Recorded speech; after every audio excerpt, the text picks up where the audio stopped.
चलो स्टार्ट करते हैं लेक्चर बेटा। तो हम लोग ड्रॉबैक में क्या पढ़ लिया था? Drawback of Bohr model. चलो उसका ड्रॉबैक हमने कर लिया था। नाउ आज अपने को करना है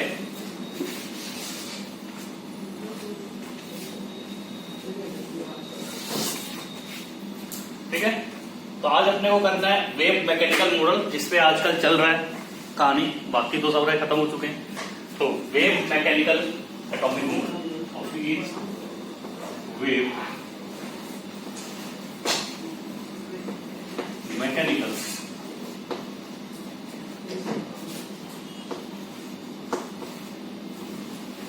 एटॉमिक मॉडल। इस मॉडल को जो हमारा मॉडल नहीं मॉडल ठीक है, तो इस मॉडल को क्या बोलते हैं? Quantum mechanical atomic model. ये दोनों नाम से रहा है तो भी आपको घबराना नहीं है, इसी का नाम है क्वांटम, क्योंकि क्वांटम नंबर हम लोग पढ़ेंगे तो वहां से ये आया है quantum mechanical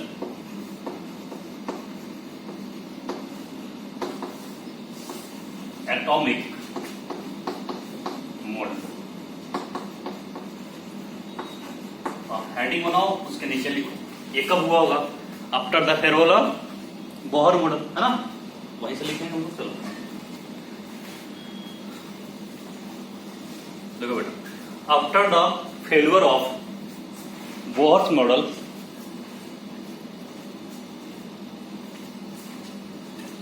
after the failure of Bohr model, after the failure of Bohr model a new model, तुम एक काम करो, पीछे जाके बैठ जाओ चेयर पे, बार बार वो हिलेगा ना, या तो उसके साथ बैठ जाओ। अरे आराम से जा, बस शांत रहने दो उसे। After the failure of Bohr model a new model is derived a new model is derived by a new model is derived by Elvin ERWIN Elvin Schrodinger SCHRODINGR Erwin Schrodinger. ये new model is derived by Erwin Schrodinger. तुम खोजते हो तुम्हारे नाम से आता ना, राधे श्याम, मोहन श्याम, ये तो विदेश वाले हैं सब। Arvind Schrodinger known as wave mechanical atomic model, known as wave mechanical atomic model. Last class मैंने बताया था जो हमारा बोर्स मॉडल था उसका ड्रॉबैक बताया था ना, तो उसमें मैंने एक चीज लिखवाया था कि ये इसको कंसिस्टेंट नहीं करता। इसको नहीं कंसिस्टेंट करता था हाइजेनबर्ग स्टैंडर्ड प्रिंसिपल और डी ब्रोगली। तो लिखो आगे, दिस model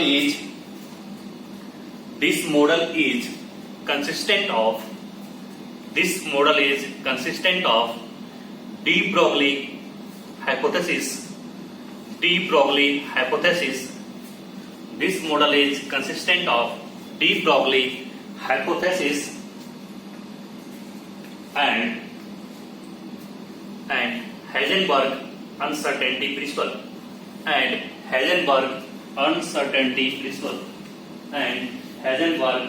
और अनसर्टेनिटी प्रिंसिपल। अभी आप लिख लो पृथ्वी, हाइजेनबर्ग में पढ़ाऊंगा तुम्हें, ठीक है? Heisenberg uncertainty principal.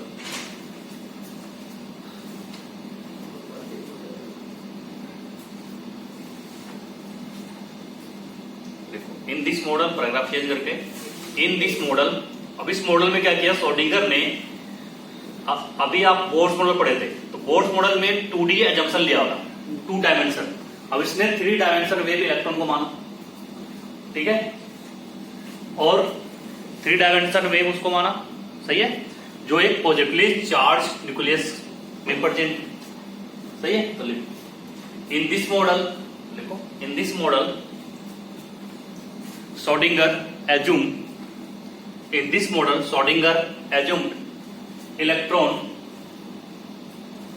electron as three dimension wave, 3D wave लिख दो शॉर्ट में, 3D wave, three dimensional wave which three dimension wave which present in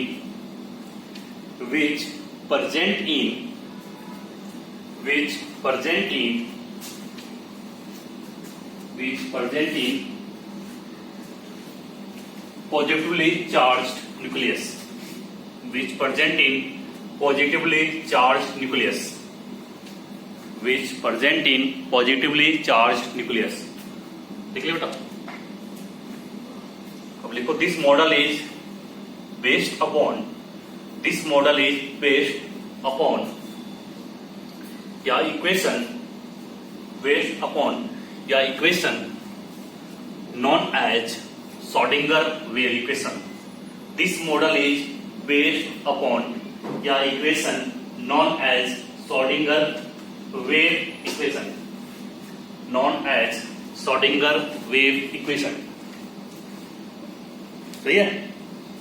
चलो, थोड़ा डिफरेंशिएशन वगैरह आता है ना, डबल डिफरेंशिएशन वगैरह, तो ये पार्ट अपना नहीं है डेरिवेशन का, बस हमें इक्वेशन का यूज करना है, तो मैं सिखाता हूं आपको। चलो, इसका इक्वेशन क्या है बेटा? del 2 psi over del s square plus del 2 psi over del y square plus del 2 psi over del z square। देखो थ्री डायमेंशन है ना, x y z plus 8 pi square m by h square E minus भी sign equal to 0। पूरा लिखो, इसको बोलते हैं Schrodinger wave equation.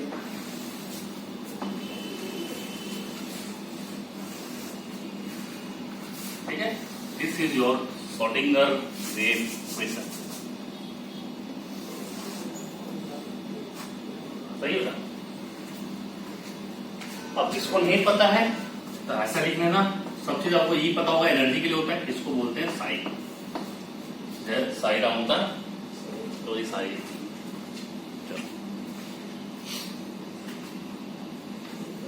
ये सी मत पढ़ना कर जाएगा, मैंने साइन लिखा है, आप अपने भाषा में हिंदी में लिखना चाहो हिंदी में लिख लेना, कंफ्यूज हो जाते हो। और आप लोग के लिए मैं हमेशा टिप्स देते रहता हूँ, आज के लिए टिप्स है कि जितना भी मैं नोट्स कराते जा रहा हूँ, खासकर केमिस्ट्री में, आपने देखा होगा मोल कंसेप्ट का बिल्कुल अलग दुनिया था, इस चैप्टर का बिल्कुल अलग दुनिया है। पीरियोडिक क्लासेस में पढ़ाऊंगा वो नई दुनिया में आ जाओगे, तो आपको नोट्स मेंटेन रखना है, बार बार रिवाइज करना है। और मैं आपसे इतना प्रॉमिस कर सकता हूँ कि बार बार आप रिवाइज करोगे ना, तो जेईई मेंस के पेपर में 70+ नंबर कोई नहीं रोक रहा है केमिस्ट्री में, आराम से आएगा हंसते खेलते। और थोड़ा सा दिमाग चला लोगे तो हंसते खेलते जेईई एडवांस भी हो जाएगा तुम्हारा। सही है, कई बार यही इक्वेशन डायरेक्टली पूछ लिया गया है, श्रोडिंगर वेव इक्वेशन, इसको आपको रिमेंबर करना पड़ेगा। सही है। अब देखो यहां पे बेटा क्या हो गया, वेयर अगर मैं इस इक्वेशन को एनालिसिस कराता हूं तो 8 और पाई क्या होगा बेटा, कांस्टेंट होगा ना। इसका मतलब कुछ नहीं है, मैंने लिख दिया ऐसे, तुम पूछोगे सर 8 और पाई क्या लिखा आपने। m क्या होगा, किसके लिए बोला है, इलेक्ट्रॉन के लिए, मास ऑफ इलेक्ट्रॉन। तो m इक्वल टू हम लिखेंगे मास ऑफ इलेक्ट्रॉन। H क्या है बेटा, इससे बहुत पहले मिल चुका है ना लोग, प्लैंक्स कांस्टेंट। अब तो लास्ट चैप्टर में हम लोग हैं, हमने 90% खत्म कर दिया, 10% बचा हुआ है। H Planck's constant. सही है। अब देखो ऐसा लिखना, जैसा मैं अभी लिखते जा रहा हूं वैसे लिखना बेटा, del 2 divide by del x square pi square zed square. इसका मतलब क्या होता है, double differentiation with respect to x, y and z respectively. तो del 2 psi over del x square मतलब double differentiation of psi with respect to x होता है ना। इतना पढ़ाया होगा सर ने आपको, पढ़ा नहीं? हाँ या ना बोल। डबल डिफरेंशिएशन ऑफ साई, ऐसा लिख लो, मैं पूरा लिख देता हूं, psi with respect to x y and z respectively. यहां तक लिखने के बाद अब अपने पास क्या बच गया, ई हमारा क्या हो गया, टोटल एनर्जी। और आपको पता है ई आपको अगर मिल गया था उसमें से वोल्ट डालो पोटेंशियल मिल जाएगा, तो बी क्या हो गया, पोटेंशियल डिफरेंस। इज योर, जल्दी जल्दी लिखो, साई क्या लिखोगे, साई भी क्या बताया हमने, वेव फंक्शन। चलो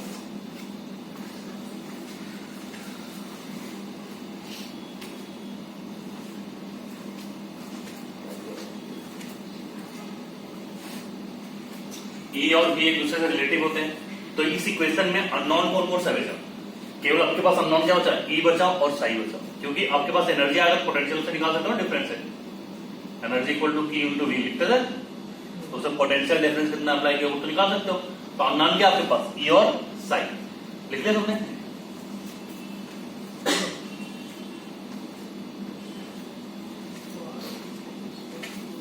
आप सुमन पढ़ाई करो से, इतना तुम लोग मूल कॉन्सेप्ट जानते थे ना, उतना ही मेरा इतना नाम खोटी कर दिया, तुम लोगों ने खराब कर दिया है। पढ़ाई करो बेटा, ठीक है। बहुत ही अलग चीज है बोर्ड से, ये समझने की कोशिश करो। बोर्ड में क्या होता है, लास्ट में पढ़ लिया तो नंबर आ गया, यहाँ आप लास्ट में पढ़ोगे ना तो पता चलेगा लाख के बाहर भी नहीं आया नंबर। बैंक जो होता है ना लाख के बाहर भी, मतलब लाख तक भी तो सोचेंगे गार्जियन की हाँ अगले बार एडमिशन करा देंगे, लाख के बाहर चलेगा तो वो भी नहीं सोचेंगे फिर एडमिशन कराना, फिर बीएससी करवाएंगे तुम्हें, समझ में आया? तो इसलिए आप अभी से मेहनत करो। एक भी दिन ऐसा नहीं हो जिस दिन तुमने सोचा कि यार मैं मेरी लाइफ में बेकार चीज चली गई। हमेशा ध्यान रखो कि शेड्यूल बना लो 16 घंटा 12 घंटा से 16 घंटा के बीच पढ़ने के लिए, हमेशा आराम से अपना काम होते रहेगा। तो मेडिकल करते जाओ, सब सब्जेक्ट को इक्विवेलेंट लेके चलो। जैसे ये महान भाव है मुकुंद, इनका केमिस्ट्री में इस बार का देखा मैंने 60+ है, 68 के करीब है, बाकी सब 12 या 13 नंबर लाए। तो ऐसा भी काम नहीं चलेगा। तो मेरे को तुम खुश कर दोगे तो मैं स्वार्थी हूं, मैं खुश हो जाऊंगा अपने सब्जेक्ट में, नहीं बाकी का क्या होगा। तुमको तो अपना स्वार्थ भी ख्याल रखना ना मेरे साथ साथ। तो टोटल जोड़ के देखो 80-90 नंबर हुए होंगे। होता क्या है, जो तुम्हारा बेस्ट है, सपोज मेरा सब्जेक्ट आपको अच्छा लग रहा है केमिस्ट्री, जिस बच्चे को तो केमिस्ट्री में अपना लिया 60+, बाकी सब्जेक्ट में बेटा कम से कम तो 45+ लाओ, है ना। तो 60+90 कितना हो जाएंगे 150। तो एक बार कोशिश करो 150 लाने की, फिर अगले बार जो सब्जेक्ट अच्छा है उसमें 70 लाने की कोशिश करो, बाकी दोनों 50-50 कर दो। हो सकता है कि नहीं हो सकता है, समझ में आया? तो 170 मार्क्स हो गए तुम्हारे। तो अगर इस मार्क्स को मेंटेन रखो बेटा तो आराम से 98 पॉइंट समथिंग परसेंटाइल आ जाएगा। और जैसे ही 170+ किया 99 परसेंटाइल के रेंज में आ जाओगे, कुछ ना कुछ मिल जाएगा कॉलेज, समझ में आया? तो बस कंटिन्यूअस मेहनत करते जाओ। ये मत पूछो सर क्वेश्चन दो ये दो, अरे अपने से सोल्व ढूंढो, क्वेश्चन बनाओ, नहीं समझ में आया सर को भेजो। जिसका फिजिक्स अच्छा है उसमें 70+ खेलो, जिसका मैथ अच्छा है वो 70+ खेलेगा। तो इस तरह से मिनिमम क्राइटेरिया सेट करके रखो कि हर सब्जेक्ट में एटलीस्ट मुझे 45 नंबर लाना है, ये अपने से प्रोमिस करो। और जो मेरा सबसे अच्छा सब्जेक्ट है उसमें हम 70 खेलेंगे, तो आराम से 160 का अराउंड नंबर आएगा, समझ में? तो ऐसा गोल सेट करना। तो लिखो इन दिस इक्वेशन मैं इसकी बात कर रहा हूं, श्रोडिंगर वेव इक्वेशन, ठीक है। In this equation only unknown are E and psi, E ऐसे लिखो E and psi, only unknown are E and psi, full stop. E denotes quantized value of energy. E denotes quantized value of energy. E denotes quantized value of energy. Quantized value of energy. सही है बेटा? And psi denotes wave function. जिनके marks अभी 160+ है ना, अगर वैसा maintain कर लोगे ना बेटा बहुत ही फायदा होगा। हमेशा कोशिश करना जो मार्क्स आ चुका है ना उससे कम मत लाना, ठीक है। And psi denotes wave function, लिख लिया? चलो इसके बाद हेडिंग डालो physical significance of sine.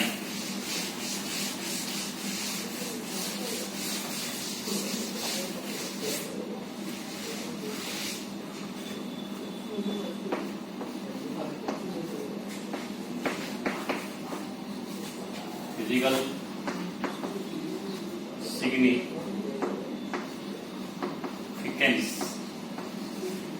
Of sine.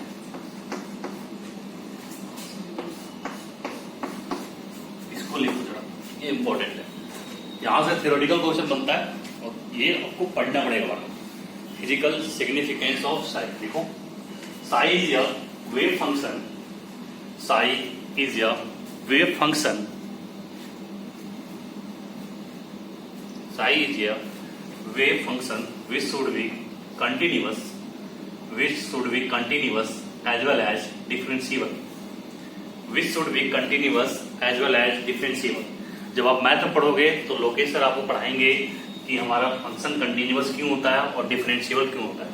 तो कंटिन्यूअस जो फंक्शन होगा वो जरूरी नहीं हर फंक्शन डिफरेंशिएबल होगा, लेकिन जो फंक्शन डिफरेंशिएबल होगा वो मस्ट कंटिन्यूअस फंक्शन होगा। सही है, शायद आपको बताए होंगे अभी तक कुछ ग्राफ रहा तो उसमें बताया होगा सर ने। ठीक है, full stop. It does not have any physical significance, it does not have any physical significance, it does not have any physical significance, but a square of psi,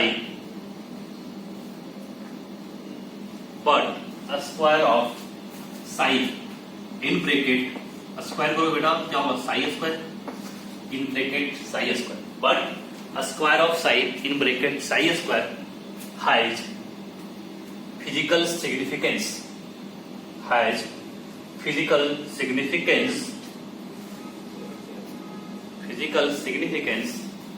which denotes probability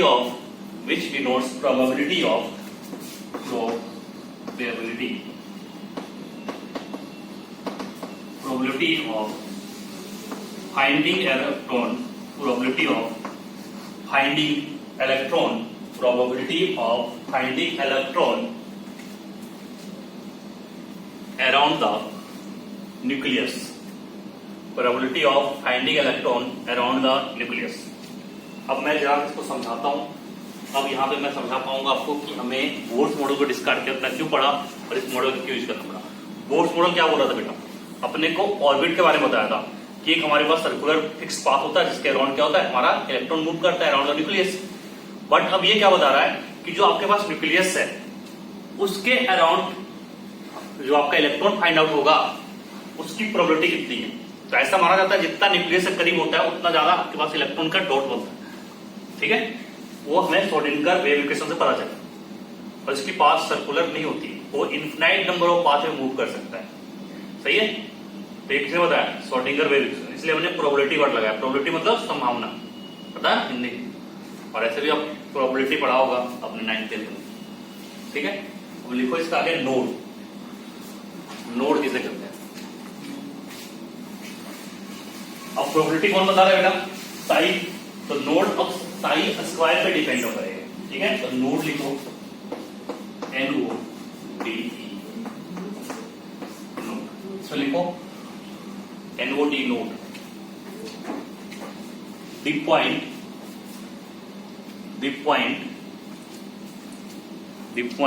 at which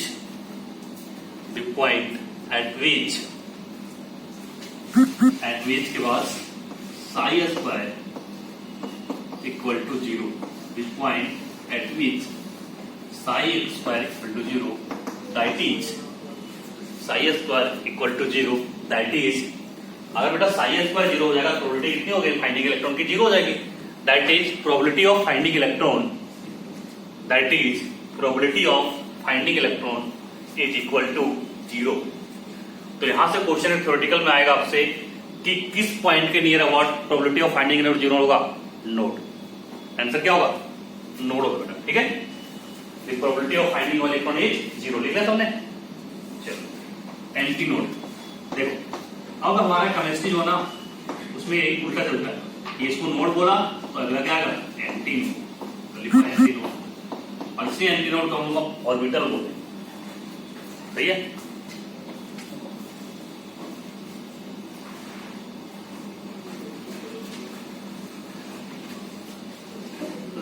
देखो यहाँ पे anti node में the point at which psi square is maximum, psi square equal to maximum लिख लो, psi square equal to maximum, that is psi square equal to maximum, that is probability of finding electron, that is probability of finding electron is maximum, that is probability of finding electron is maximum, is known as antinode, is known as antinode। सही बेटा? लिख लिया सबने? अब लिखो orbital. देखो हमने वहां पे किसको डिफाइन किया था बेटा? ऑर्बिट को डिफाइन किया था, सेल को। अब यहां पे क्या आ गया? ऑर्बिटल आ गया। ठीक है, लिखो ऑर्बिटल में लिखो, ऑर्बिटल इज, लिखो जल्दी, डिफिनेशन पूछेगा तुमसे। ऑर्बिटल इज, फिर हमको नहीं बोलना सर मेरे साथ बता दो क्वेश्चन का आंसर, अदर्स तुम पूछते हो ना, ऑर्बिटल का डिफिनेशन मुझे कुछ पूछोगे मुझसे? Orbital is region, orbital is region in the space, orbital is region in the space. Space क्यों बोले बेटा?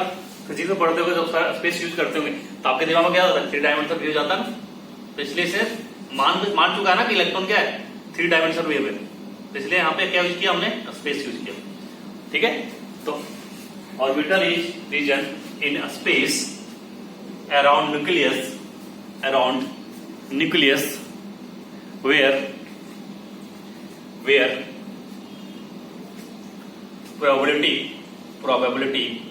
probability of finding electron is maximum, probability of finding electron is maximum। Clear है? In bracket around 90 to 95%, around 90 to 95%। अब देखो orbits आपका define क्या करते थे बेटा?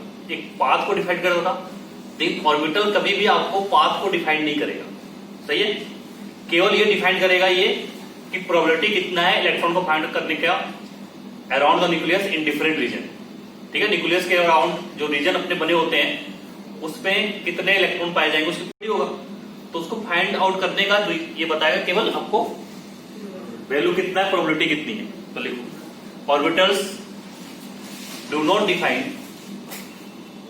ऑर्बिटल्स, ये जो थ्योरी में लिखा रहा हूं ना ये आईआईटी पॉइंट ऑफ व्यू से बहुत इंपॉर्टेंट है। जो मोर देन ऑप्शन होता है ना तो थ्योरेटिकल पूछते हैं उसमें। Orbital do not define definite path of electron, rather they define probability of finding electron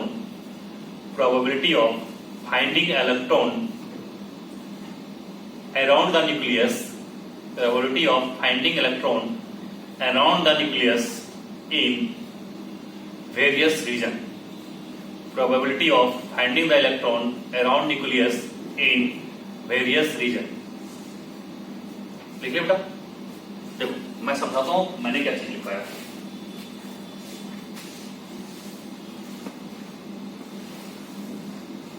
this is your nucleus. अब इसके अराउंड क्या होगा? हमारे क्या होगा बेटा? इलेक्ट्रॉन होगा। ऐसे तो डॉट बनाते जाते,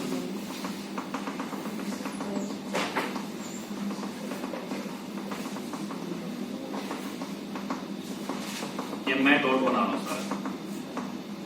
अब इसके दूर का रीजन क्या होगा? तो दूर दूर डॉट बना दो।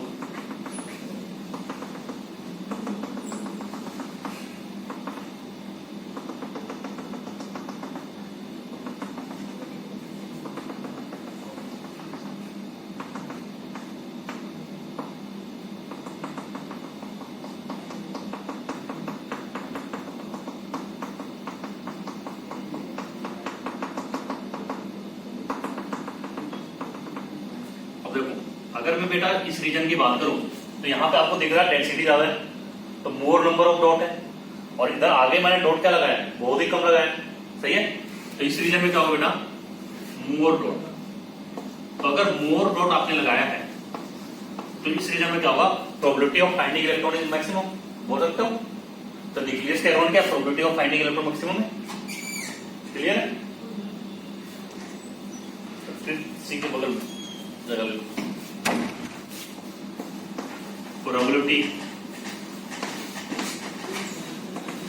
Of finding electron is maximum. क्यों होगा, probability of finding electron is maximum. अब जैसे ही मैं इस रीजन में आया, इधर देखो सब छोड़ दो उसको, अपना बैठ जाएगा वो, ठीक है। लेस डॉट, ठीक है बेटा, लेस डॉट। तो जब भी आप तक दूर जाओगे तो डॉट क्या होगा, कम आएगा नजर। तो यहां पे क्या होगा, less probability of finding electron, है ना। तो इसके लिए क्या लिखेंगे, less probability of finding electron, ठीक है बेटा। तो ये आपका इसका मतलब, तो आपको क्लियर पता समझ में आ गया ऑर्बिटल का क्या मतलब होता है। हाँ, किसी को कोई दिक्कत हो पूछ लो, ठीक है, मैंने समझा दिया।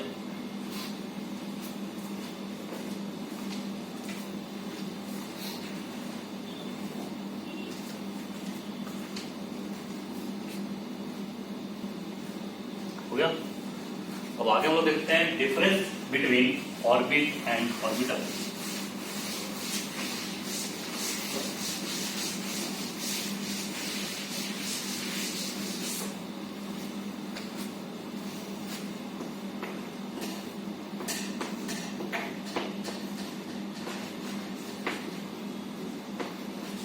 Difference between orbit and orbital, इसको एग्जाम में आएगा, आराम से छाप कर लेना।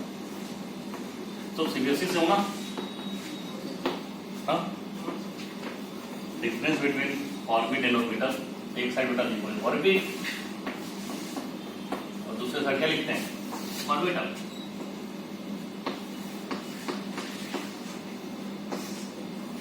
तो पॉइंट नंबर फर्स्ट लिखो,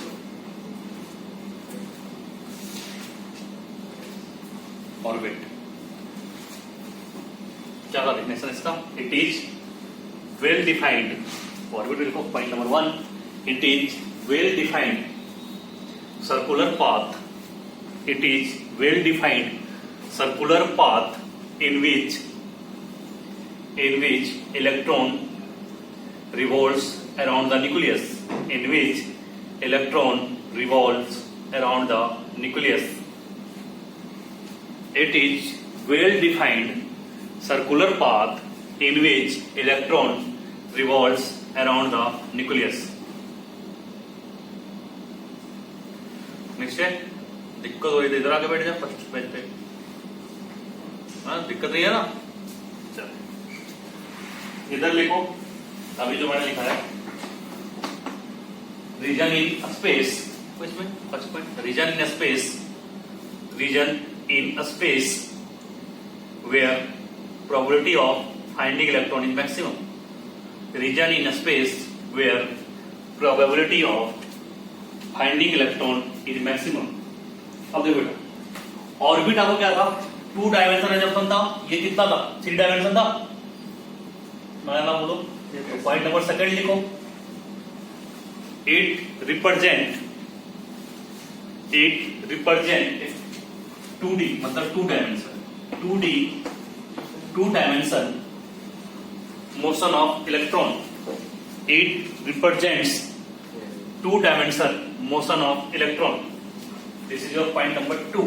अब इस साइड का पॉइंट नंबर 2 क्या होगा, it represent 3D motion of electron. जल्दी से लिखो, it represent 3D motion of electron, it represent 3D motion of electron, clear है। नाउ पॉइंट नंबर 3 बेटा, the maximum number of electron, ये तो पता होगा सबको, the maximum number of electron in an orbit, the maximum number of electron in an orbit is equal to 2n square. होता है बेटा? पता किसको किसको? 2n square होता है? सीबीएसई वालों 9th क्लास में पढ़ा होगा, और ये भी 9th क्लास में पढ़ते हैं, आईसीएसई होगी, एटॉमिक स्ट्रक्चर है ना 9th में.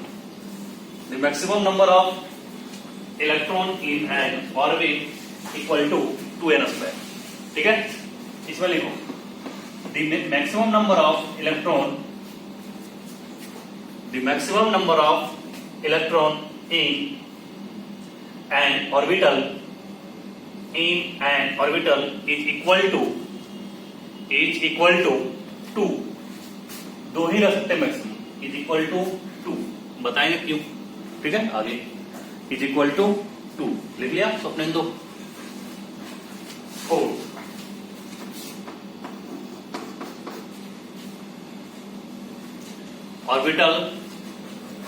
Orbitals are of circular shape. Sorry, orbit are of circular shape. मैंने orbital बोल दिया था ना. Orbit are of circular shape.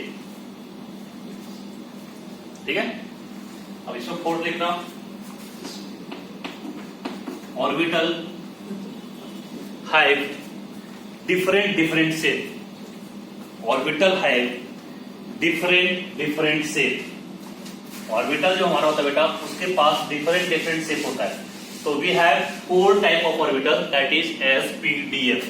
तो अभी आप लिखो, उसके बाद हम लोग शेप पे आएंगे, शेप के बारे में बात करेंगे. डिफरेंट शेप में क्या है, पहले अगर एस ऑर्बिटल है, लिखते जाना, यहाँ पे लिख रहा हूं मैं. एस ऑर्बिटल का शेप होता है स्फेरिकल शेप. पी ऑर्बिटल अपने पास होता है. जिम गया सबने, डंबल रखा होगा ना वहां पे, कौन कौन जिम जाता है? डंबल से डी ऑर्बिटल, डबल डंबल खाली जिससे करता है, ये मान लो सही है ना. डंबल है, डबल डंबल हो गया. तुम जिससे करते हो डंबल है, डबल डंबल से.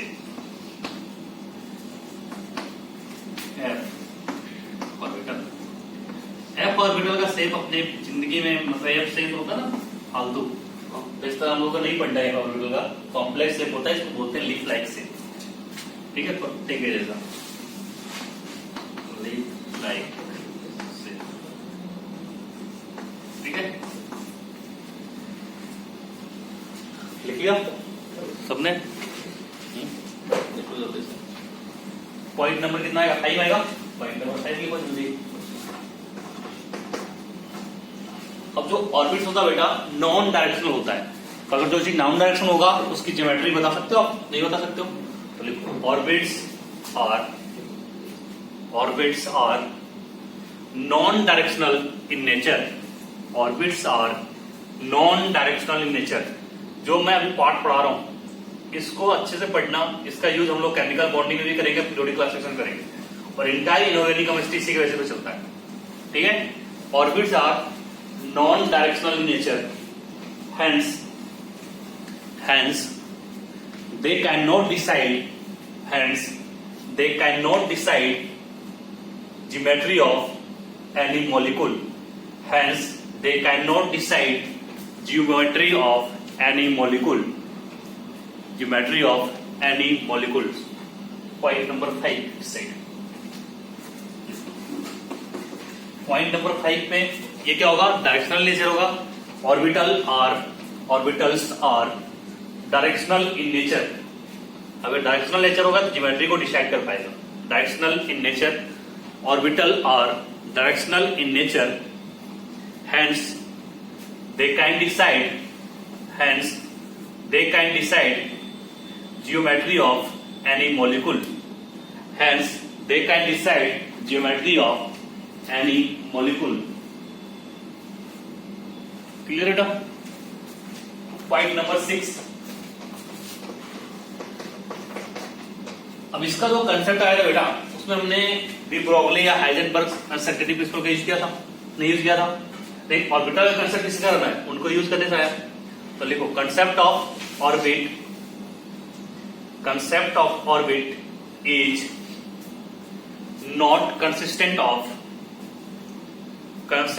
concept of orbit is not consistent of de Broglie hypothesis, short में डी ब्रोगली लिखो, dB hypothesis, de Broglie hypothesis, सही है। एंड हाइजेनबर्ग अनसर्टेनिटी प्रिंसिपल, इसको शॉर्ट में लिखना चाहो तो HUP, हाइजेनबर्ग अनसर्टेनिटी प्रिंसिपल, ठीक है। फिर बचा लेना तुम ये दोनों, ठीक है। देखो इसमें लिखो कंसेप्ट ऑफ ऑर्बिटल इज, उसमें इज नॉट लिखा था ना, नोट लगाया था, देखो तो इज नॉट कंसिस्टेंट ऑफ लिखा था मैंने, हाँ इसमें लिखो इज कंसिस्टेंट ऑफ, बस वही चीज लिखो, de Broglie hypothesis and Heisenberg uncertainty principal.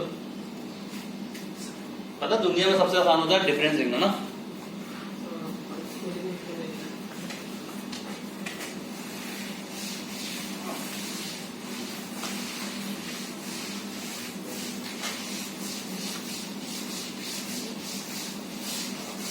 अब आगे हम लोग शेप के बारे में बात कर रहे थे ना, डिफरेंट शेप, अब शेप ऑफ ऑर्बिटल पढ़ेंगे, ठीक है बेटा। चलो हेडिंग बनाओ, शेप ऑफ ऑर्बिटल।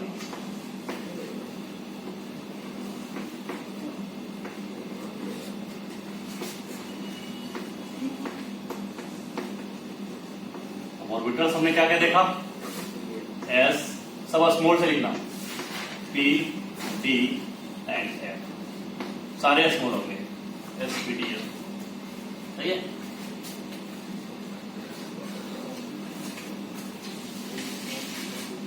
इसमें जो फर्स्ट आता है बेटा एस ऑर्बिटल्स, देखो एस ऑर्बिटल क्या होता है, सबका शेप पढ़ते हैं, इस शेप को ध्यान रखना, ठीक है। एस ऑर्बिटल्स आर, देखो S orbitals are spherical in shape, s orbitals are spherical in shape, सही है।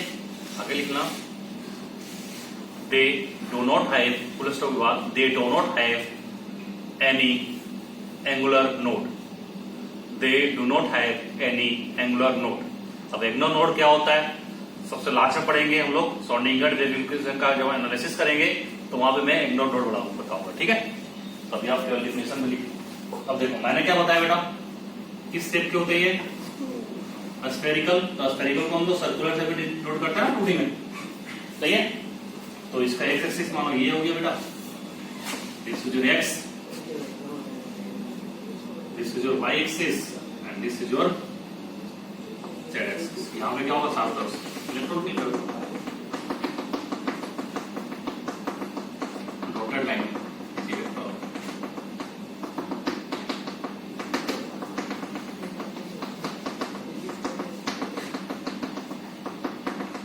अगर आपसे पूछे एस सब सेल बेटा, ठीक है, तो एस सब सेल में कितने ऑर्बिटल होंगे वो पूछेगा आपसे, ठीक है। तो एस सब सेल लिख लो, ये हमारे पास 1 ऑर्बिटल होता है, कितना होता है 1 ऑर्बिटल, और इसको एक खाली घर से दिखाते हैं, दिस इज योर डब्बा, मानो ये अलमीरा आपके घर का, ठीक है। सेकेंड लिखना पी ऑर्बिटल,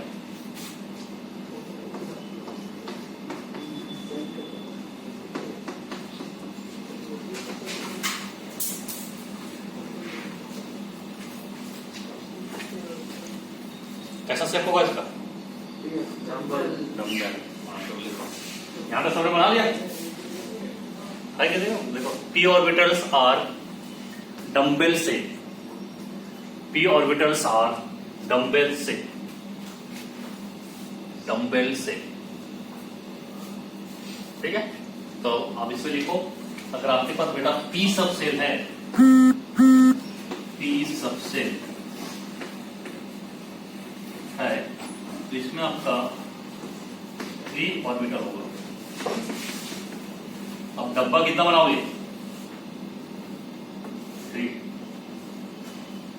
1 2 3। इसको बोलते हैं px py pz। अब सबका शेप अपने को निकालना है, px py pz। तो देखो सर, आप कैसे पता चलेगा सेल सब सेल क्या होता है? तो देखो कोई भी अपने पास जो एटम होता है ना, सबसे पहले सेल होता है, देन सबसेल होता है, देन ऑर्बिटल होते हैं, उसके बाद आपका क्या होता है? इलेक्ट्रॉन होता है। सही है? तो ऐसा ही है जैसे आपके मकान का घर होता है ना, घर अपना, तो मानो सेल अपना घर है, दिस इज योर घर। सबसेल क्या है? घर का कमरा है जिसमें तुम पढ़ाई करते हो, कमरा हो गया। अब ये आपका क्या हो गया? ऑर्बिटल।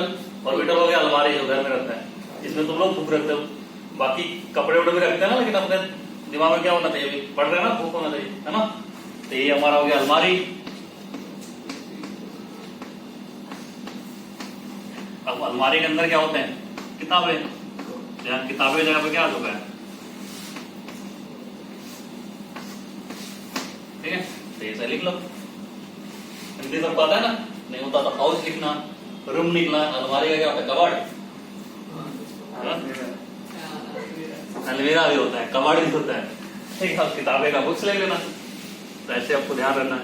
सबसे पहले क्या होता है? Shell, then subshell, then orbital, then electron. तो बेटा देखो, अभी हमने क्या किया? पी से पता चल जाएगा कौन सा सेल में है, उसका नंबर से पता चल जाएगा। अब पी ऑर्बिटल किस में होगा? पी सबसेल में होगा। अब पी सबसेल में कितने कमरे हैं? कमरा तो अपना ये पता चल गया, उसमें अलमीरा रखा हुआ है, अलमीरा 1 2 3। इसमें क्या होंगे? इलेक्ट्रॉन होगा। इसमें ना रखोगे ना, अगर मानो एक कब्बड़ है तुम्हारे पास, ठीक है, उसमें 3 खाने हैं, तो ये तीनों में रखोगे सामान। इसमें केमिस्ट्री में उधर लेना है, इसमें फिजिक्स, इसमें मैथ्स का रख लेना। ये सारे इलेक्ट्रॉन हो गए आपके। ठीक है,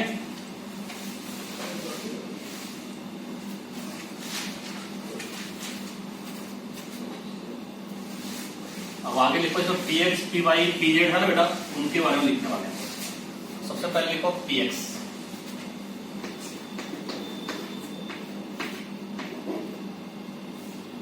px लिख के यहाँ पे छोड़ देना एक जगह, उसका पहले मैं इसको बता देता हूँ।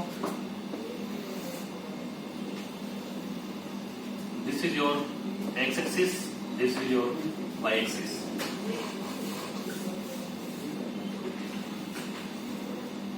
This is for px, electron हमारा यहाँ पे होगा। ये सारे जगह पे क्या है? इलेक्ट्रॉन। नंबर हो गया ये। और बीच वाले क्या बोलते हैं? नोड बोलते हैं। ये नोड हमारा, और इसको जो बन रहा है उसको क्या बोलते हैं? लॉब्स। तो px में लिखो, px ऑर्बिटल में क्या होता है? px। ये बनाओ, फिगर बनाओ, उसके ऊपर खाली जगह छोड़ा है थोड़ा सा, लिखो क्या? नॉट एंटी नोड उसमें आएगा ना जब ओवरलैपिंग करवाएंगे बेटा। Chemical bonding, molecular orbital theory, anti bonding, bonding ना, ये पूछ रहे हो। और जो तुम अभी जो ऑर्बिटल पूछ रहे हो ना, तो ये बाकी जो बचा रह गया वो सारा तो इलेक्ट्रॉन यही को मिल रहा है ना। ये क्या सारा इलेक्ट्रॉन दिख रहा है, लेकिन ये बीच वाला में क्या है? यहाँ पे इलेक्ट्रॉन होगा? नहीं होगा, थोड़ा सा बिंदु, बाकी जगह पे इलेक्ट्रॉन वही।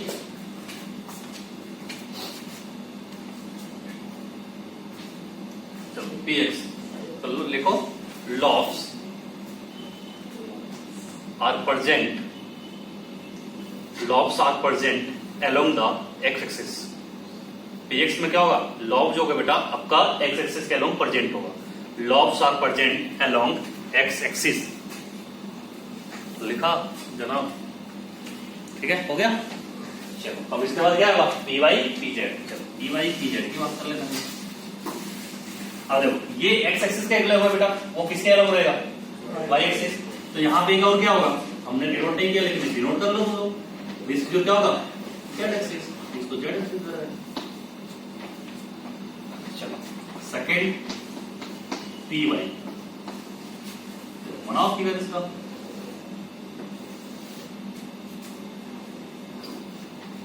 This is your x, this is your Y.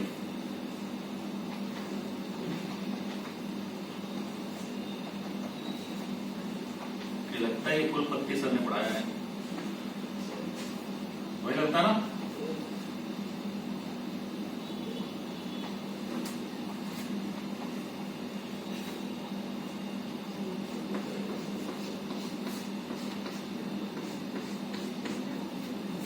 ये आपका किसका बन गया बेटा, पी वाई। लिखो इसमें, पी वाई में लिखो, lobes are present, lobes are present along y-axis. Lobes are present along y-axis. लिख लिया, स्मार्ट हो गया। अब देखो थर्ड लिखो बेटा, पी जेड। अब लॉब्स किधर रहेगा, तो पहले लिख लो lobes are present along z-axis, बस pz, lobes are present along z-axis, lobes are present along z-axis, lobes आपका z-axis के along present होगा। फिर तो समझ मारा है ना।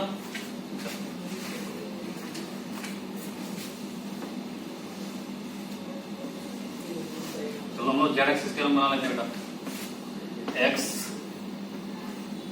वाई और ये हमारा क्या है, जेड। तो लॉब्स अब इसके लॉन्ग रहेगा, दिस इज योर लॉब्स।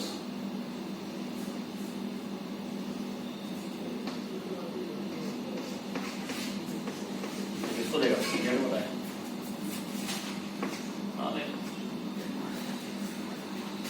ऐसा सब फिगर रहेगा, वर्कबुक में कर लोगे ना, कौन सा पी एक्स है कौन सा पी वाई है, कर लोगे।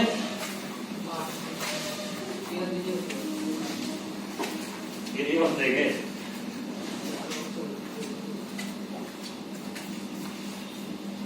इसको ध्यान रखना बेटा, इसको हम लोग केमिकल बॉन्डिंग में फिर से आएंगे, उसमें ओवरलैपिंग करवाएंगे। तो इसका ध्यान समाप्त हो गया। अब हम लोग इसका लाते हैं डी ऑर्बिटल, और नंबर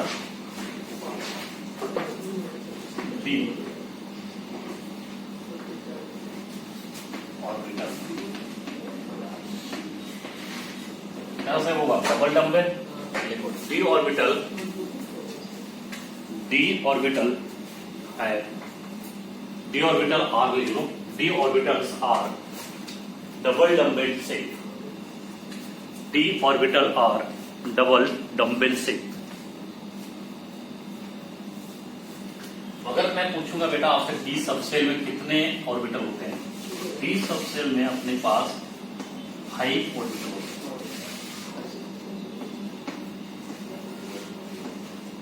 केवल याद रखना, भूल जाओगे ना तो आपको याद रखना ऑड में चल रहा है। फर्स्ट वाले में कितना होता है 1 3 5, अगले में कितना होगा 7, सही है। इसमें 5 ऑर्बिटल होता है, ऑड में चलता है। तो देखो 5 ऑर्बिटल है बेटा, तो क्या करना पड़ेगा, डब्बा बनाना पड़ेगा। कितने डब्बे बनाओगे, 1 2 3 हो गया भाई, 1 2 3 4 5 हो गया ना, बड़ा बन जाता है। चलो अब क्या लिखोगे इसको, दिस इज योर बेटा d x y, d y z, d z x, ये होता है बेटा d square minus y square, और ये आपका लास्ट होता है this is your d z square, d x square d y z d z x, d x square minus y square, और ये होता है डी जेड स्क्वायर। छोटा लग रहा है लेकिन काम चलाने के लिए सही है, लग रहा है सबका छोटा। देखो अब जो एक्स वाई होगा बेटा in the plane of x y होगा, वाई जेड के प्लेन में होगा, जेड एक्स के प्लेन में होगा, लेकिन x square minus y square along the axis होगा, सेम डी जेड स्क्वायर भी एलम द एक्सिस होगा, सही है।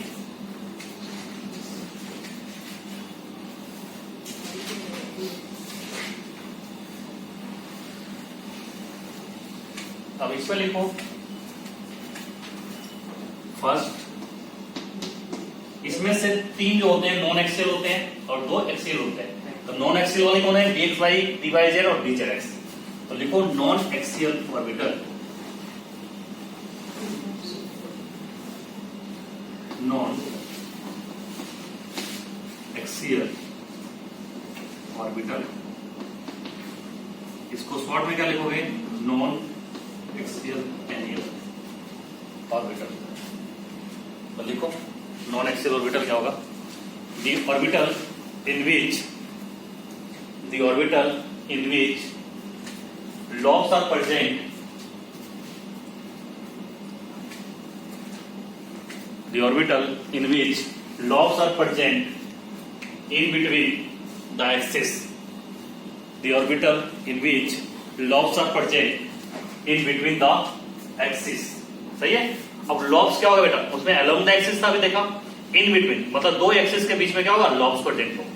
तो बिल्कुल आसान है, बस इस कंसेप्ट को ध्यान रखो। तो इसमें जो बेटा सबसे पहले आता है, मैंने क्या लिखा था? dxy, उसके बाद dyz एंड dzx, ये लिखा था।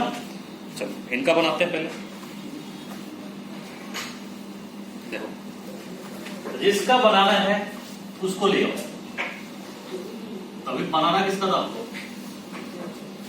x y, this is for dxy, सही है। और इसका अभी हमने क्या देखा? जो लॉब होगा वो कहां पे होगा? दोनों के बीच में। बीच में चलो बनाते हैं। एक ऐसे, दूसरा पत्ती ऐसे। This is called double dumbbell बेटा।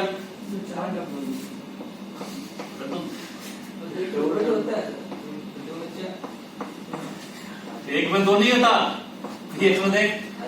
डम्बल मतलब क्या होता है? कौन सा भी होता है? मजाक तो कर दिए। dxy, सही बेटा। इसके बाद क्या है? yz। चलो yz, जो आपको चाहिए उसको ले आओ घर में। आपको क्या चाहिए? y, तो y, z इधर, x की जगह पे z लिख देंगे। इन दोनों के बीच में होगा। चलो बनाओ। दिस एंड दिस, थोड़ा मेरा टेढ़ा हो गया।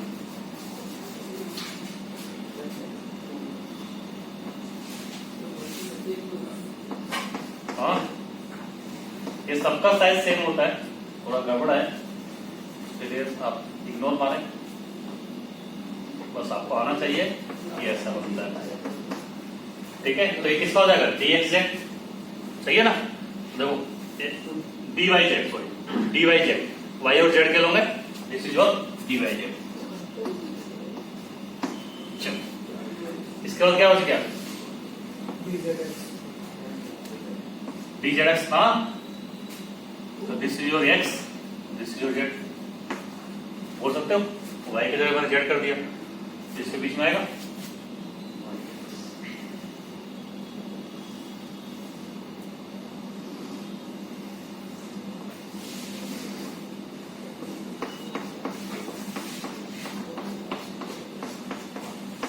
This is your Ezx। इधर लास्ट वाला अपना,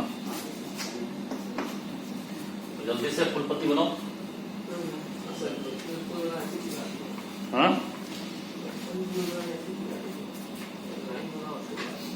हो गया? सबका हो गया बेटा? कोई रूट नहीं? फास्ट बोला रहता है, स्पिन कैसे बन गया? हाँ, दूध पड़ता फास्ट बॉलिंग करता है ना। नहीं, किला पता कर दिया तुम्हारे पहले। रिटायर्ड हो गया वो, अभी बूढ़ा हो गया ना, 10 फीट स्लो हो गई उसकी। हो गया स्वप्नेंदु हीरो है ना। अब देखो इसके बाद हमारे पास क्या होगा? अभी हमने क्या लिखा है? Non axial orbital. अब जो 2 बच गए बेटा कैसा होगा? एक्सियल होगा। तो लिखो एक्सियल ऑर्बिटल। मिटा दो इसको, किसी कोई प्रॉब्लम नहीं है तो।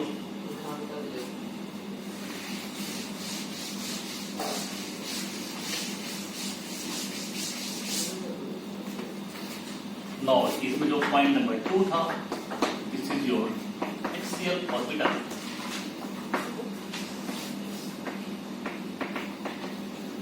दिस इज कॉल्ड 8 शॉर्ट में। तो लिखो उसमें क्या था, इन बिटवीन द एक्सिस था, यहाँ पे क्या होगा, अलोंग द एक्सिस होगा बेटा। तो लिखो इसमें the orbital in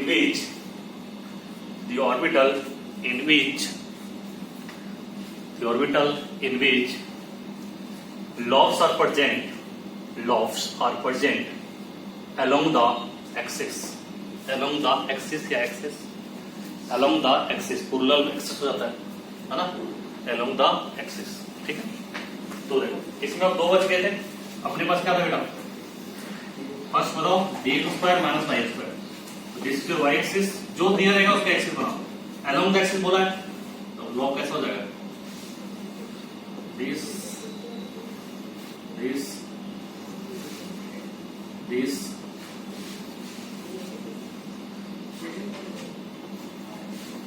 and this.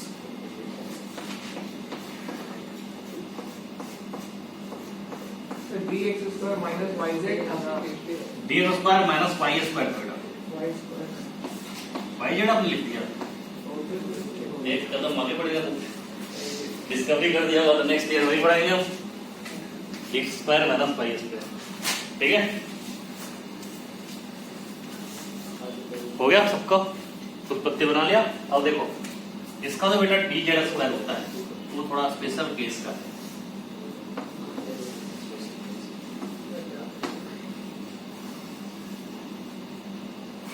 This and this, और इसके अराउंड क्या होता है, एक सर्कुलर होता है, स्फेरिकल ज्योमेट्री होती है तो सर्कुलर ज्योमेट्री बोल सकते हैं, इसके अराउंड होता है, और एक along the x y axis होता है। देखो ये जेड के अलोंग बेटा, और जो सर्कल बना हुआ है, तो अब सर्कल जो बनेगा इसके अराउंड ऐसे करके, तो ये जेड है, तो इसके अराउंड जो सर्कल बनेगा क्या होगा, एक्स वाई होगा प्लेन में, आया ना, बोलो होगा ना।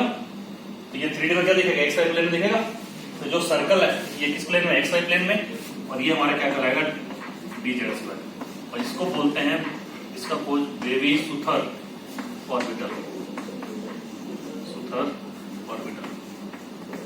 इसका दूसरा नाम है बेवी-सुथर ऑर्बिटल, और ये जो सर्कुलर नोड है किस प्लेन में, एक्स वाई प्लेन में, ठीक है। नाम अच्छा है ना, बेवी-सुथर।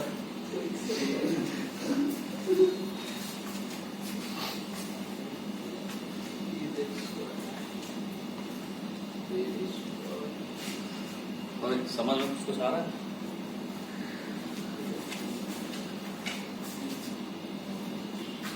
कितने बजे लेक्चर स्टार्ट होगा बेटा, कितना 10 मिनट में खत्म हो जाएगा, 1 घंटे का था, 50 1 घंटा 20 मिनट, बहुत कम का पीरियड है, फिर 10-50 से कितना है,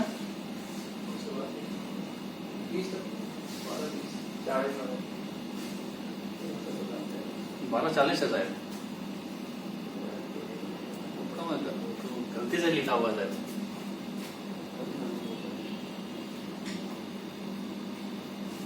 चलो नेक्स्ट क्लास में करेंगे,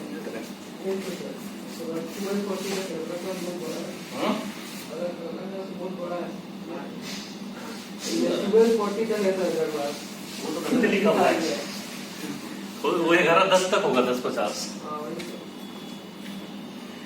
ठीक है, मैं सर से बात कर लेता हूँ। अब आगे हेडिंग डालो क्वांटम नंबर। क्वांटम नंबर सुना है?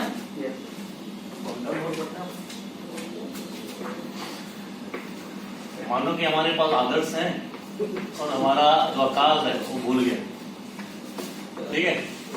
या तो आकाश के घर जाना बोला, उसको भी रहने देते हैं, भूलने नहीं देते हैं, दिक्कत हो जाएगा फिर। मानो कि आकाश है, उसके घर जाना आदर्श को, ठीक है। तो उसके लिए क्या क्या जरूरी है बताओ? घर जाने के लिए क्या जरूरत है? पहले उसको पता होना चाहिए किस शहर में रहता है, वो उसका दोस्त है ना, शहर में रहता है, शहर में मतलब सपोज लो मान लो उसको पता चल गया कि भाई शहर जमशेदपुर में रहता है, ठीक है। फिर उसको पता चला कि शहर में पता करेगा कि किस मोहल्ले में रहता है, ठीक है। मोहल्ला उसको पता चल गया चलो बिष्टुपुर रहता है, और उसको फिर पता करना क्या पड़ेगा, बिष्टुपुर में किस गली में रहता है। तो लेटर सपोज गली नंबर 4 में रहता है, ठीक है। तो गली नंबर 4 में पहुंच गया। अब गली नंबर 4 में उसको क्या बताना चाहिए, उसका कमरा नंबर क्या है या तो उसका बिल्डिंग नंबर। भाई कमरा नंबर या बिल्डिंग नंबर, अगर हॉस्टल में रहता है तो कमरा नंबर चाहिए ना, अगर हॉस्टल में नहीं है तो बिल्डिंग नंबर चाहिए, तो उसका बिल्डिंग नंबर पता होना चाहिए। उसके बाद आराम से चले जाएंगे। तो सेम अपने पास जो बेटा इलेक्ट्रॉन है, तो सेम जैसे उसको अपने दोस्त को लोकेट करने के लिए 4 चीजें की जरूरत हुई, उसी तरह किसी भी एटम में इलेक्ट्रॉन को लोकेट करने के लिए आपको 4 चीजों की जरूरत है। सही है। पहला उसका क्या, shell, subshell, orbital, then spin, मतलब जहां पे इलेक्ट्रॉन प्रेजेंट होगा। तो ये 4 तरह की चीजों को जरूरत है। इसके बेसिस पे उन्होंने 4 टाइप के मतलब 4 टाइप ऑफ क्वांटम नंबर में दिए। First quantum number is principal quantum number, second is azimuthal quantum number, third is magnetic quantum number और fourth is spin quantum number. सही है। तो लिखो क्वांटम नंबर लिखो। It is the set of 4 number. It is the set of 4 number. Set of 4 number. ठीक है, which defines.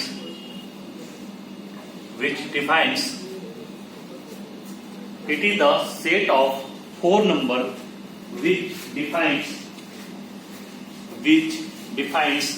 लिख लिया energy, which defines energy, comma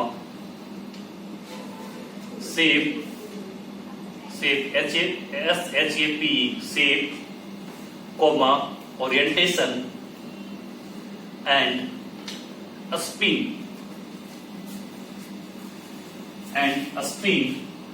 लिख लिया of an electron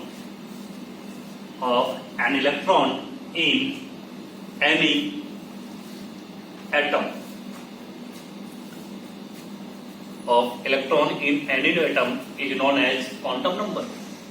is known as quantum number. अब देखो, अभी ये गया था ढूंढते किसके पास, आकाश के पास गया था, ठीक है। तो अब इसको सब चीज पता चल गया। तो सपोज आकाश एक स्पेसिफिक टाइप का आदमी है, फैमिली वाला आदमी है, तो उसके घर में केवल आकाश ही मिलेगा क्योंकि दूसरा और मिलेगा, लेकिन आकाश एक ही रहेगा ना। तो सेम क्या है, यहां पर जो इलेक्ट्रॉन को ढूंढोगे तो हर एक क्वांटम नंबर सेम नहीं होगा। पहले क्या था, उसका शहर था, मोहल्ले के बाद गली आया, गली के बाद आकाश को ढूंढा। तो इसको इस लॉ को कौन दिया था, पॉलिज लॉ इसको बोलते हैं। पॉलिज ने इसको दिया था, जो आगे हम पढ़ेंगे। अब वो प्रिंसिपल, पॉलिज प्रिंसिपल और खून सूर। सही है। हंस या क्या पढ़ते हो, हंस पढ़ते हो सकता है हंस पढ़ लो, हंस, ठीक है, जो भी पढ़ते हो कोई दिक्कत नहीं, ठीक है। तो आगे लिखो पैराग्राफ चेंज करके।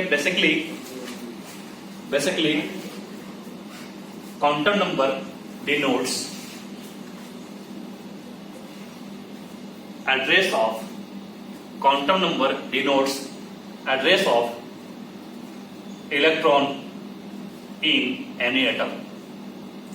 Quantum number denotes address of electron in any atom.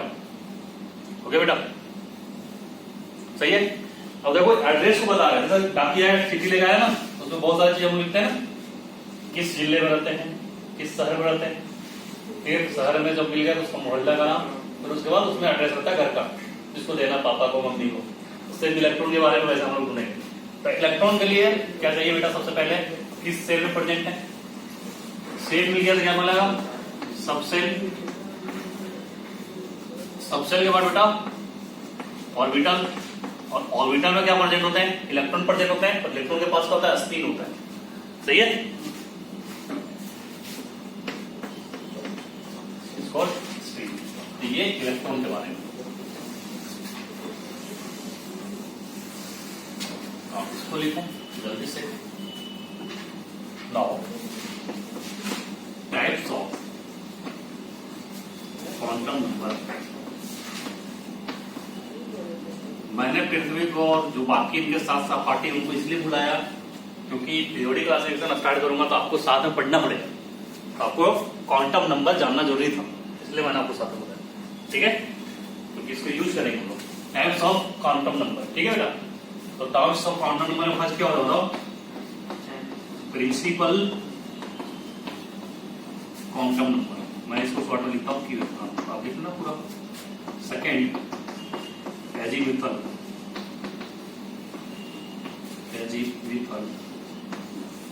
Quantum number. Third क्या था? Magnetic quantum number. And fourth is spin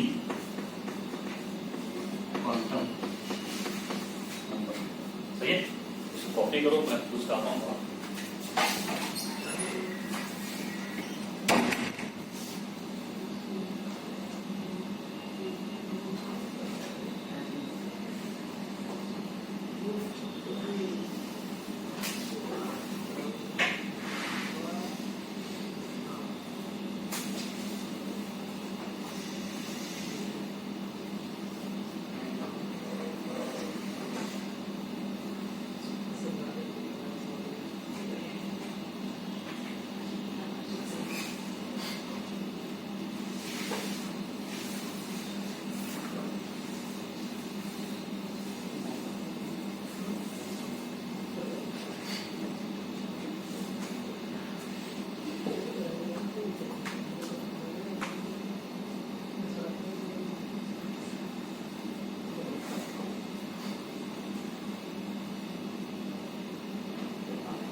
ग्यारह 10 तक पीरियड है तुम्हारा, ठीक है, 11-10 तक मुझे बता देना टाइम होगा तो। चलो फर्स्ट लिखो प्रिंसिपल क्वांटम नंबर, इसको तो खत्म कर ले। First is principal quantum number.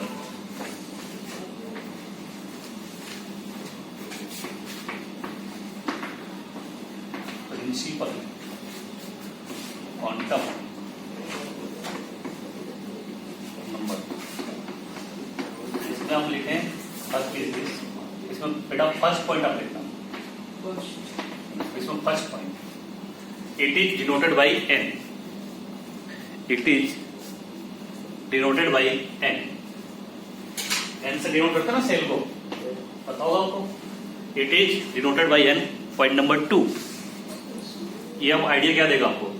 It gives, लिखो point number 2, it gives idea about energy of electron, it gives idea about energy of electron in any atom and and distance of electron from nucleus and distance of electron from nucleus. तो आपको पता होगा बेटा Bohr model में हमने पढ़ा था energy का फॉर्मूला क्या था बताओ, E of n माइनस 13.6 क्या लिखा था, z square by n square था बेटा। और सेम अपने पास रेडियस का फॉर्मूला क्या था, किसी को याद है, 0.529 एन स्क्वायर बाई जेड। तो ये एक इलेक्ट्रॉन के लिए था, तो इसके बेसिस तो हम लोग बता सकते हैं ना, एन अपने पास डिफरेंट होगा तो वैल्यू डिफरेंट होगा कि नहीं एनर्जी का। तो this is point number 2। Point number 3 आप लिखो।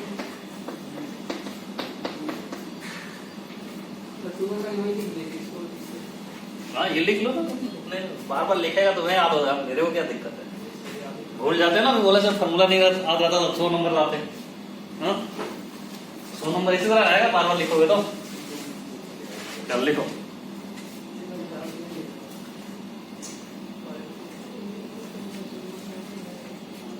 it can have only positive integral value. It can have only positive integral value. जो आपका n की वैल्यू होता है बेटा 1 2 3 4 5 ऐसा होता है ना, तो हमेशा क्या लेगा, पॉजिटिव इंटीग्रल वैल्यू लेगा। तो अगर मैं बोलूं n की वैल्यू की बात करें तो क्या होगा 1 2 3 4 5 6 7।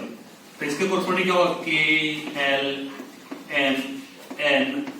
अब अल्फाबेटिकल आगे बढ़ जाओ, O P Q R, ठीक है। तो इतना तक आपने सीखा था, इतना मैं सिखा देता हूँ।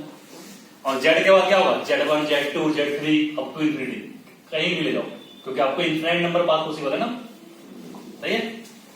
तो घबराना मत, अगर अननोन दिया रहेगा तो केवल बढ़ाते जाना, K से स्टार्ट करना, Z से जाना, Z के बाद Z1 Z2 Z3 Z4 Z5 Z6 up to infinity, सही है। पॉइंट नंबर 4 जल्दी से लिखो, पॉइंट नंबर 4। समझ में आ रहा था बेटा, तुमको समझ में आएगा तो तुमको बाकी सबको समझ में आ रहा ना, आया ना, बोल चुप हो गया, तुम तो नया नया ना इसलिए बोल रहा हूँ।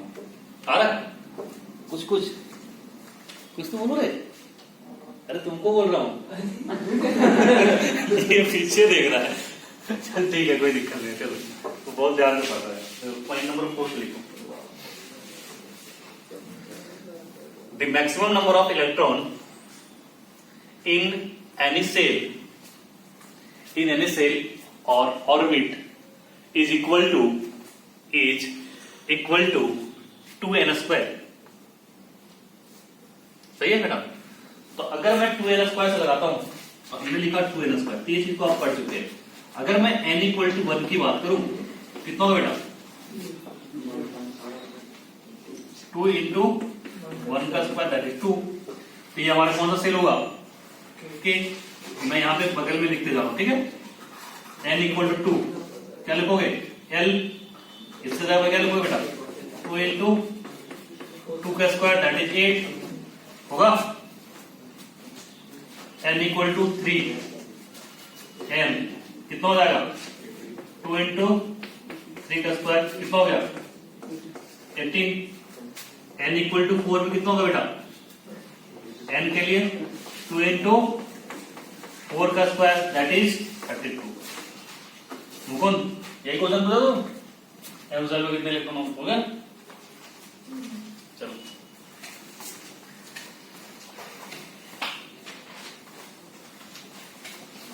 अब इसमें सबसे इंपॉर्टेंट क्या था बेटा, ऑर्बिट एंगुलर मोमेंटम। इसको हमने कहां पढ़ाया था, कौन बताएगा मुझे। एंगुलर मोमेंटम तो हम लोग पढ़ते हैं सर, NH/2π।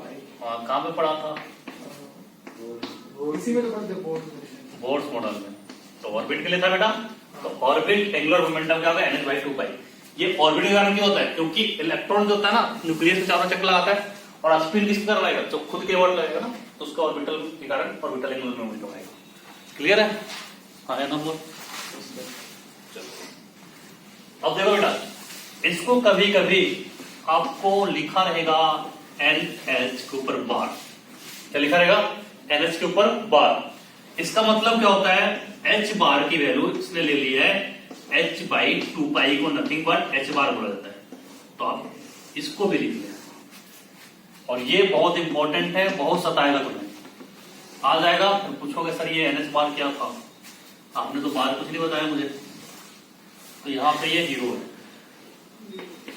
ठीक है। H bar equal to H/2π important है। तो ये हमारा प्रिंसिपल काउंटर नंबर खत्म हो गया। किसी को भी दिक्कत बताओ। तो उसका कुछ वैल्यू भी है कांस्टेंट? नहीं, प्लांस कांस्टेंट है बेटा 6.63 to 10 बार था निकाला ना 2π से डिवाइड करके। ये केवल H बार लिख दिया H/2π, बार बार ना लिखने के चक्कर में बचना है उसे, थोड़ा पेज बचाना है, इसलिए H/2π लिख दिया उसको। चलो, और इसमें कोई सिग्निफिकेंस ऐसा नहीं है कि इसका कुछ वैल्यू रखेंगे, और हम लोग वैल्यू इसलिए रखते हैं, आपको पता है ना, क्योंकि क्वेश्चन में सीधा H के टर्म ही नहीं देता है। बाकी जहां पे वैल्यू रखना था मैंने रख के तो आपको सिखाया ही है। इसके बाद कौन सा काउंटर नंबर आएगा, एजीमुथल काउंटर नंबर लिख जल्दी से। एजीमुथल काउंटर नंबर, इसमें बेटा फर्स्ट पॉइंट लिखा,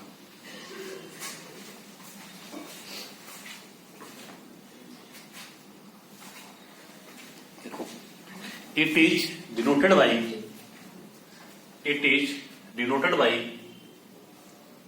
L, स्मॉल l, सब स्मॉल में लिखना, n भी स्मॉल में, l भी स्मॉल में।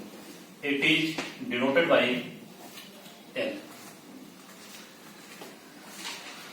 वो एनर्जी के बारे में आइडिया दिया था, ये आपको ओरिएंटेशन ऑफ सबसेल के बारे में आइडिया देगा, मतलब उससे आप शेप निकाल सकते हो। सही बेटा, तो लिखो पॉइंट नंबर 2। मैं पॉइंट वाइज लिखा रहा हूं, घर में जाकर पढ़ोगे, पॉइंट वाइज पढ़ोगे, आ जाएगा सब। पॉइंट नंबर 2 लिखो, it gives idea about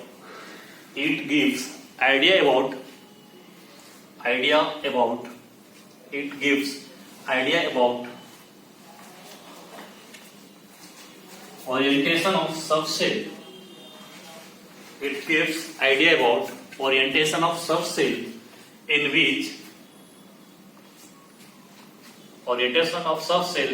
which electron is present। Shell, subshell, सब उसके बाद ऑर्बिटल होता है ना, तो उसके हिसाब से बनते जा रहे हैं। सारा श्रोडिंगर से ड्राइव हुआ है, ठीक है। चलो अब पॉइंट नंबर 3,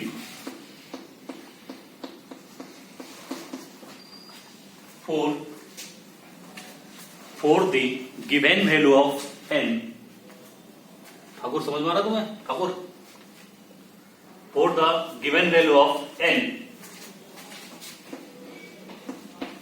इसके बाद देखना comma L also can hide, यहां पे लिखो n d for the value of n L also can hide, लिख लिया। L also can hide, नहीं लिखा, can hide टोटल फिर से n value,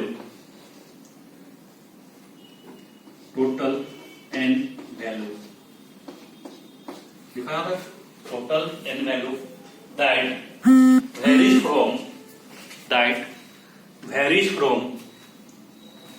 that varies from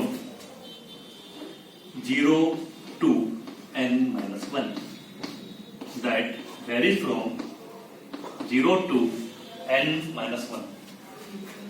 clear बेटा, 0 to n minus 1 कहने मतलब मैं समझा रहा हूं, total value of L is possible equal to n। अगर n की वैल्यू 1 है तो L की वैल्यू कितनी होगी बेटा 1, n की वैल्यू 2 है तो L की वैल्यू कितनी होगी 2, 3 है तो 3 होगी, 4 है तो 4 होगी। सही है, क्लियर है। लेकिन इसकी वैल्यू 0 to n minus 1 तक वेरी करेगा। ये कैसे वेरी करेगा वो मैं सिखा रहा हूं, ठीक है। तो आप अभी टेबल बनाते जाओ, तो मैं बनाते जाऊं।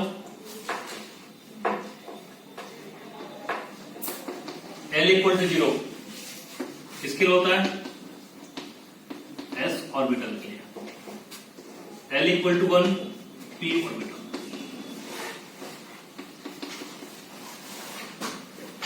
L इक्वल टू 2 किसके लिए लिखोगे, d आता है इसका बेटा, d ऑर्बिटल। देखो अब आपको जानते हो काउंटिंग करना 0 1 2 3 ऐसे, उसमें सेल में 1 2 3 से n तक। अब देखो मैं अभी आपको समझा रहा हूं, मैंने क्या बोला, जितने वैल्यू n के होंगे उतना ही वैल्यू l के होंगे बेटा। तो l की काउंटिंग कहां से स्टार्ट किया, 0 से, कहां तक जाएगा बेटा, n-1 तक, और वो कहां से जा रहा है, 1 से n तक जा रहा है। तो कितने नंबर हो गए, n नंबर हो गए। अब ये 0 से स्टार्ट हो रहा है, तो 1 से n-1 तक कितने नंबर हो गए, n-1 और एक 0, कितना हो गया टोटल, n हो गया। क्लियर। अब l इक्वल टू 3 क्या लिखोगे बेटा, SPD f ऑर्बिटल। अब इसके बाद मुकुंद का मर्जी करे बढ़ा ले, कोई दिक्कत नहीं है। आपके बाद क्या लिख रहे मुकुंद, जी ऑर्बिटल। इसलिए अगर जी ऑर्बिटल दिख जाए बोल बता लेना, सर ने बताया, हम अपने अनुसार से ऐसा लिखेंगे। इसके बाद होगा तो आई जे के जो भी लिखना आपको, इसका आगे बढ़ते जाएगा, ठीक है।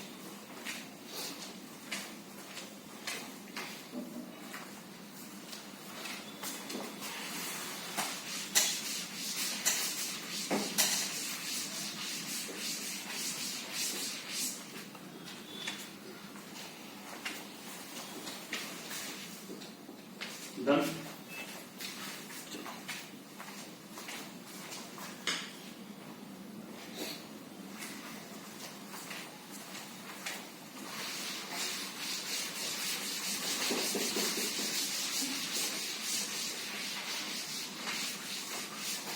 टेबल बनाओ एक,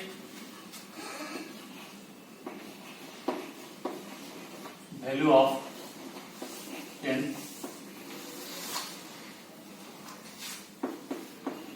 total value of n, total value की बात कर रहे हैं। नाउ अब आपके टेबल जो होगा वैल्यू ऑफ l होगा, ठीक है बेटा। This is table for value of l, और l की वैल्यू में देखा 0 to कहां वैल्यू करता है, n-1, इसकी बात कर रहे हैं। इसके बाद subshell, S subshell, P subshell कौन सा होगा, दिस इज योर सबसेल।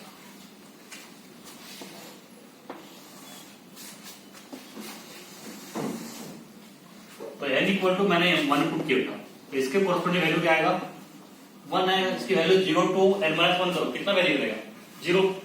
तो ये 0 किसके कोरस्पोंडिंग आएगा, कौन सा सबसेट, S सबसेट, ठीक है बेटा।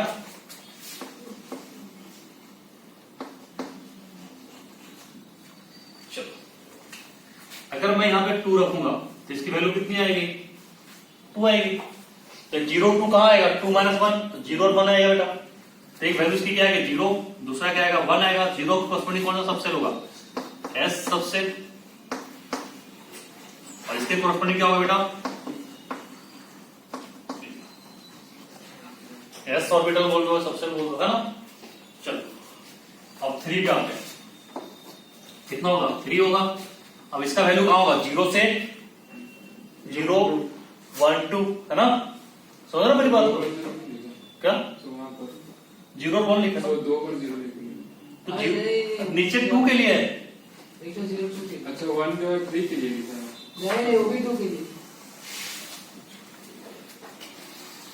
अब ठीक है, अब बचा लोगे, ठीक है। अब देखो इसका 3 है बेटा, तो कहां से वैरी करेगा, 0 से 2 के बीच का वैल्यू आएगा, 3 - 1 करोगे 2 होगा, तो 0 1 2 आएगा। क्लियर सबको, 0 1 2। तो मुझे बताओ 0 कोरस्पोंडिंग क्या आएगा, S, इसके कोरस्पोंडिंग क्या आएगा बेटा, और इसके कोरस्पोंडिंग जी, ये सबसे अपना लिख लेना।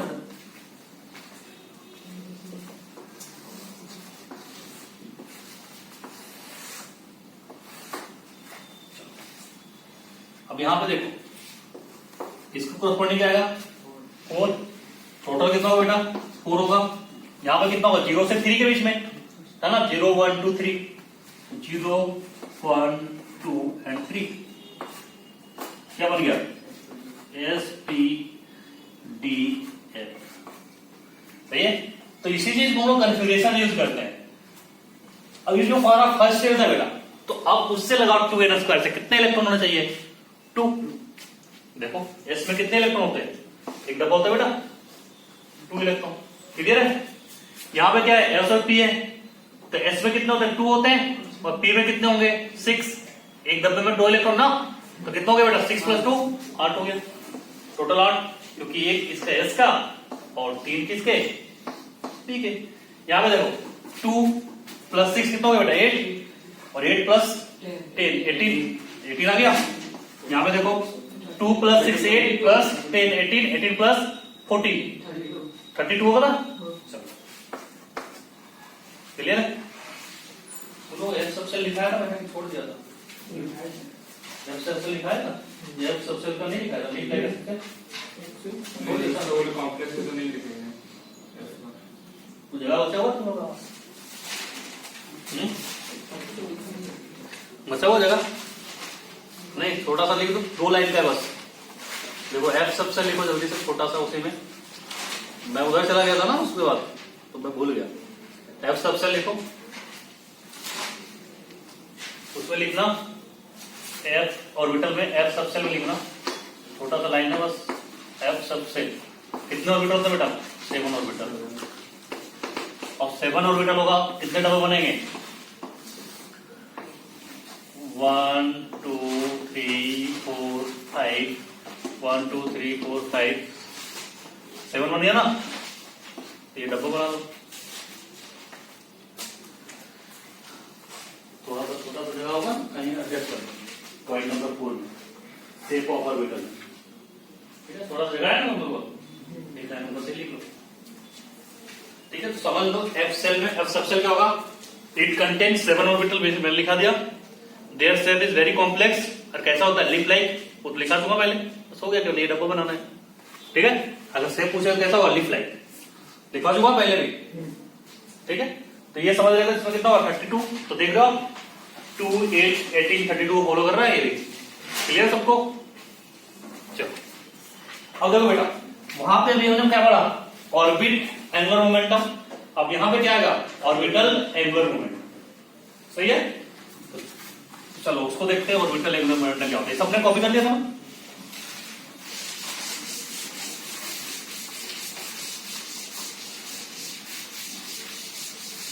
इसका क्वेश्चन बाद में करेंगे, कितना 11 10 हो गया देखो तो।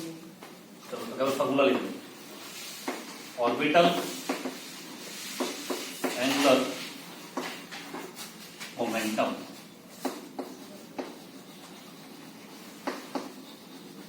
Equal to √under L into L + 1, ये रूट के बाहर है बेटा h/, या इसी चीज को क्या लिख सकता हूं √under L into L + 1 h/2 के बाई को भी बताया h बार, ठीक है।